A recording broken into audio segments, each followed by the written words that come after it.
या ठिकाणी आपण बेअँड फोर्स म्हणजे प्लावक बल याच्याबद्दल अभ्यास करणार आहोत। यासाठी बेअँड फोर्स कशा पद्धतीनं या ठिकाणी काम करतो हे आपण ऍक्टिव्हिटीच्या माध्यमातून बघतोय। तर आपण लक्षात घ्या, आपण नेहमी बघतो कोणताही वस्तू आपण वर टाकली तर ती शेवटी खालीच येते, कारण वरून खालच्या दिशेनं ग्रॅव्हिटेशनल फोर्स काम करत असतो। त्याच पद्धतीने एखादं फ्लुइड म्हणजे द्रव असेल वायू असेल त्यामध्ये सुद्धा खालून वरच्या दिशेनं एक बल काम करतो, तो म्हणजे बेअँड फोर्स प्लावक बल।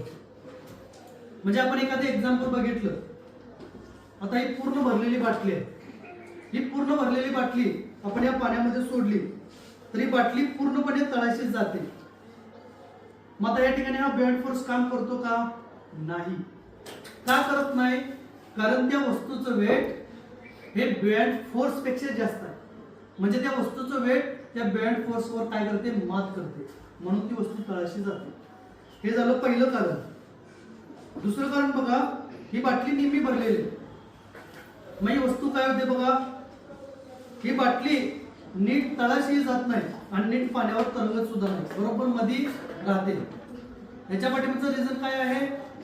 कारण वरून खालच्या दिशेने असलेला ग्रॅव्हिटेशनल फोर्स आणि खालून वरच्या दिशेने असलेला बेअँड फोर्स हे दोन्ही बॅलन्स होतात, त्यामुळे ती वस्तू मध्ये राहते।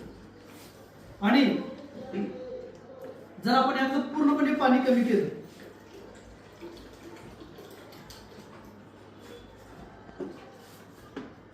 आणि वस्तू आपण जर पाण्यावर ठेवली तर ही वस्तू काय होते? पाण्यावर तरंगते। याच्या पाठीमागचं कारण काय आता मग? कारण ह्या वस्तूचं वजन हे बेअँड फोर्स पेक्षा कमी आहे, म्हणून ते तरंगते।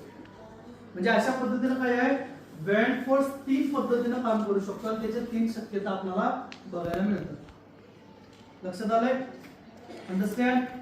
ठीक आहे, ओके।